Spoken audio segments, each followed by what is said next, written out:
बिहार से ही इस वक्त बड़ी खबर है। बिहार महागठबंधन से जुड़ी हुई खबर है। महागठबंधन की सीट बंटवारे को लेकर सस्पेंस अब भी बरकरार है। महागठबंधन में 12 सीटों पर बात नहीं बन पाई है। सहयोगी दलों ने एक दूसरे के खिलाफ अपने उम्मीदवार अनाउंस कर दिए हैं, उम्मीदवार घोषित किए हैं। महागठबंधन में पेच जो फंसा हुआ है वो सुलझने का नाम नहीं ले रहा और ये कहा जा रहा है कि 12 सीटों पर बात नहीं बन पाई है। बिहार विधानसभा चुनाव के लिए कांग्रेस ने अपनी नई लिस्ट जारी कर दी है। इसमें 6 नाम शामिल हैं। कांग्रेस ने पहली लिस्ट जो है वो 17 अक्टूबर को जारी की थी। इसमें 48 उम्मीदवारों के नामों का ऐलान किया गया था और जबकि दूसरी लिस्ट में 1, तीसरी में 5 कैंडिडेट्स की घोषणा की गई। कांग्रेस अभी तक 60 उम्मीदवारों के नामों का ऐलान कर चुकी है और कांग्रेस की नई लिस्ट के मुताबिक वाल्मीकि नगर से सुरेंद्र प्रसाद कुशवाहा को मैदान से उतारा गया है। अररिया से अबीदुर रहमान को टिकट दिया गया है। बरारी की सीट से तौकीर आलम को टिकट दिया गया है।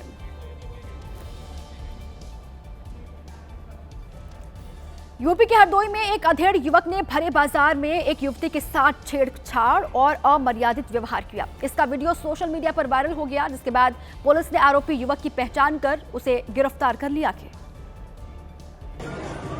वायरल वीडियो में दिखा कि अधेड़ शख्स युवती का पीछा कर रहा है, तभी उसने युवती की कमर पर हाथ मारा।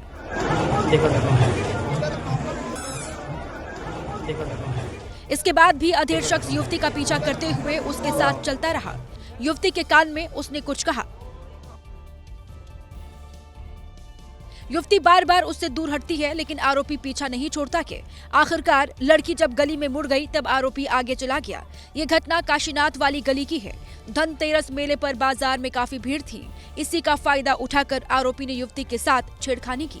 वीडियो वायरल होते ही पुलिस ने टीम बनाकर जांच करनी शुरू कर दी। इसके बाद आरोपी को गिरफ्तार कर लिया गया। थाने में आरोपी की पुलिस ने अपने ही अंदाज में खातिरदारी की। काशीराम वाली गली में एक व्यक्ति द्वारा एक युवती के साथ अभद्रता एवं अमर्यादित व्यवहार किया जा रहा था। इस वीडियो का तत्काल संज्ञान में लेते हुए स्थानीय पुलिस की कई टीमें लगाई गई।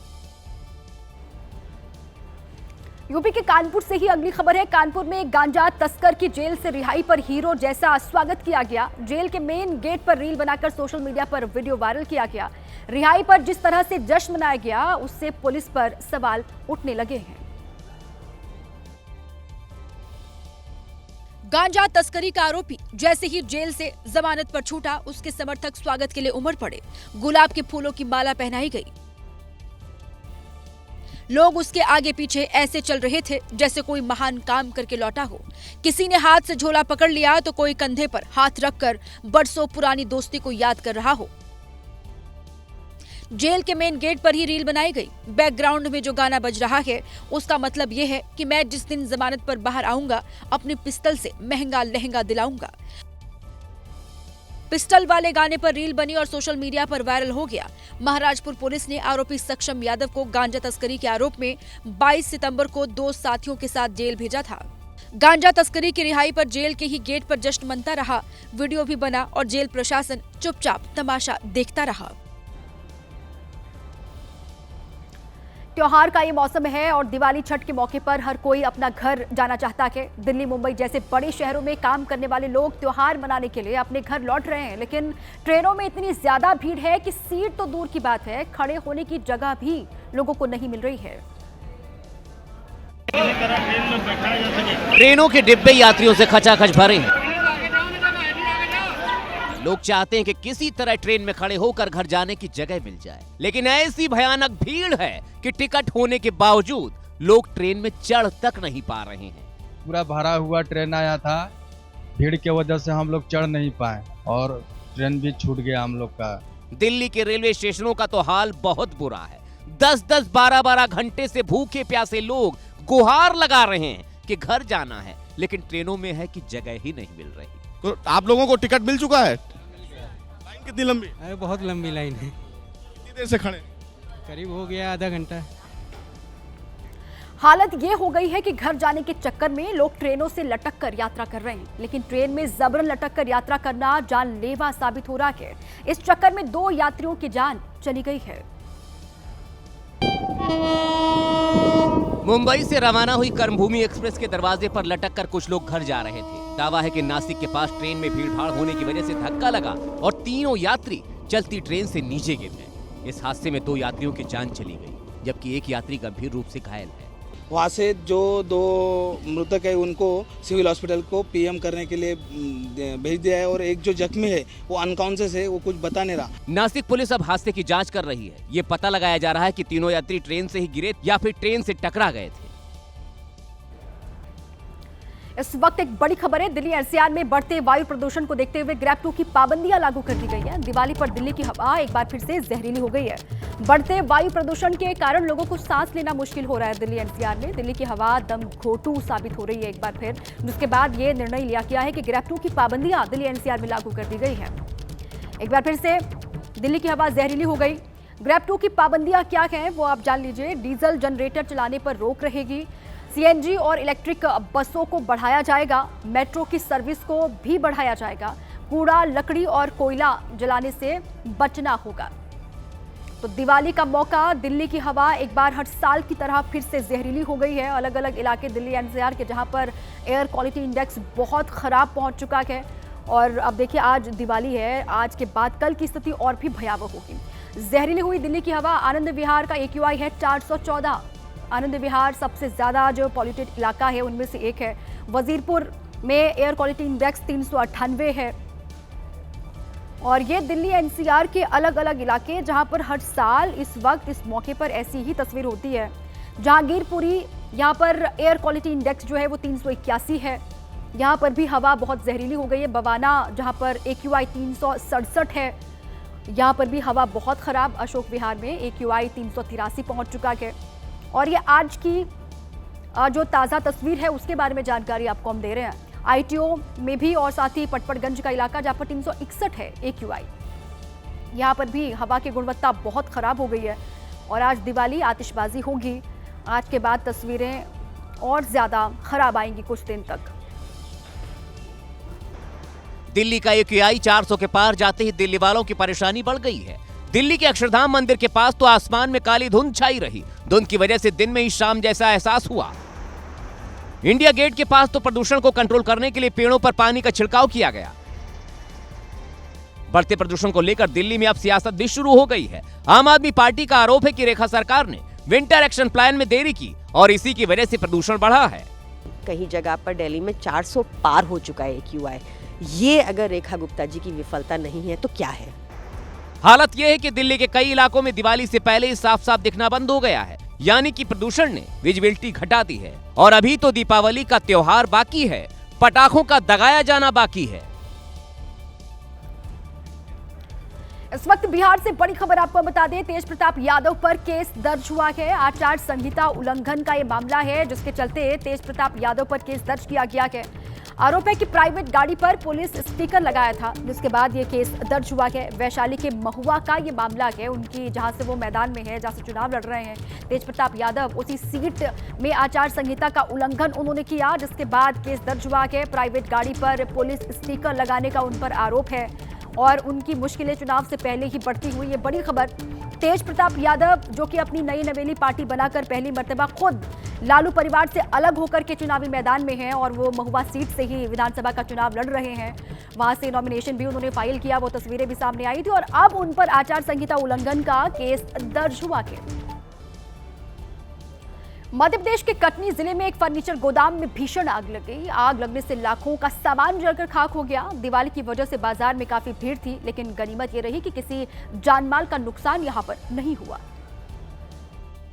गोदाम में जैसे ही आग लगी, बाजार में अफरा तफरी मच गई। घनी आबादी वाले इलाके में आग लगने से लोग इधर उधर भागने लगे। आग ने पल भर में विकराल रूप धारण कर लिया। फर्नीचर गोदाम में लगी आग तेजी से भड़की और पूरी दुकान इसकी चपेट में आ गई। दिवाली की खरीदारी के लिए लोग बाजार में उमड़े थे। आग लगते ही फौरन बाजार खाली करवा लिया गया। स्थानीय लोगों ने नगर निगम और फायर ब्रिगेड को सूचना दी। फायर ब्रिगेड की टीम काफी देर तक आग बुझाने में लगी रही। कड़ी मशक्कत के बाद आग पर काबू पा लिया गया। इस हादसे में गोदाम में रखा सारा फर्नीचर जलकर खाक हो गया। ये घटना माधवनगर की है। राजस्थान से खबर है। राजस्थान के जैसलमेर में एक रेस्टोरेंट में भीषण आग लगी। रेस्टोरेंट में अवैध रूप से पटाखे बेचने की वजह से आग तेजी के साथ भड़की और पूरे रेस्टोरेंट को जलाकर खाक कर दिया। आग लगने के बाद धमाके होने लगे। आग ने पूरे रेस्टोरेंट को अपनी चपेट में ले लिया। वीडियो में देख सकते हैं कि आग की लपटें तेजी से ऊपर उठ रही हैं। चारों तरफ धुएं का गुबार है। धमाके होते ही लोग भागने लगे। आसपास की दुकानें भी खाली हो गई। जानकारी के मुताबिक रेस्टोरेंट के एक हिस्से में पटाखा भी बेचा जा रहा था। आग सबसे पहले पटाखे की दुकान पर लगी। इसकी वजह से अफरा तफरी मच गई। धीरे धीरे आग फैलती गई और पूरा रेस्टोरेंट उसकी चपेट में आ गया। ये रेस्टोरेंट पोखरण इलाके में बना हुआ है। सूचना मिलने पर फायर ब्रिगेड की टीम मौके पर पहुंची और आग पर काबू पाया।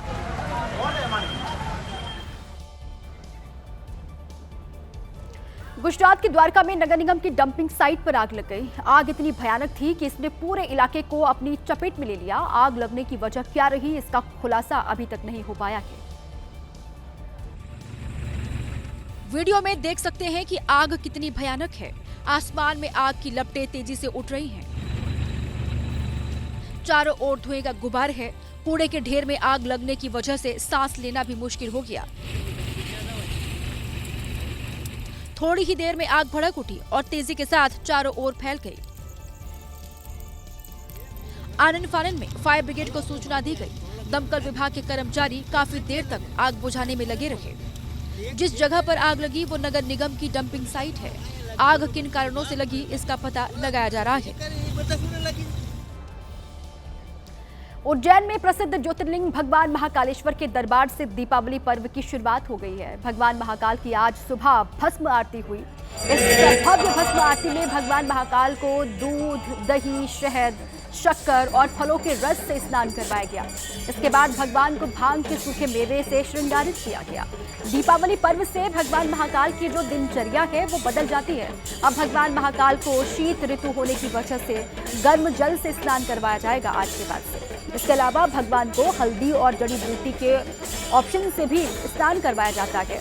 महाकालेश्वर मंदिर में बड़ी संख्या में श्रद्धालु भगवान के दर्शन करने के लिए पहुंच रहे हैं।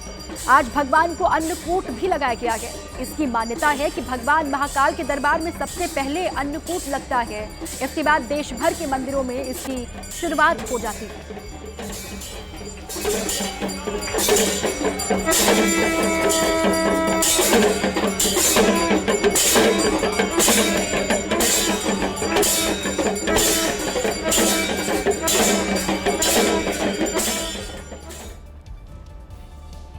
भगवान राम की नगरी अयोध्या में भी कल भव्य दीपोत्सव मनाया गया। इस दौरान 2 रिकॉर्ड यहां से बने जो गिनीज बुक में दर्ज किए गए। इस मौके पर सीएम योगी आदित्यनाथ ने कहा कि भारत एक रहेगा तो श्रेष्ठ रहेगा। अयोध्या में 9वें दीपोत्सव के दौरान एक बार फिर महा रिकॉर्ड बना। इस बार 26,17,2015 दिए जलाकर दीपोत्सव मनाया गया। गिनीज बुक में ये रिकॉर्ड दर्ज हुआ। सीएम योगी भी इस मौके पर मौजूद थे। उन्होंने कहा कि ये एक अखंड और श्रेष्ठ भारत का प्रतीक है। ये नए भारत का प्रतीक है। ये एक भारत और श्रेष्ठ भारत का प्रतीक है। भारत एक रहेगा तो श्रेष्ठ रहेगा। भारत एक रहेगा तो कोई आस्था को अपमानित नहीं कर पाएगा। भारत एक रहेगा तो दीपोत्सव का यह आनंद हर पर्व और त्योहार में इसी उत्साह और उमंग के साथ हमें आयोजित करने का अवसर प्राप्त होता रहेगा।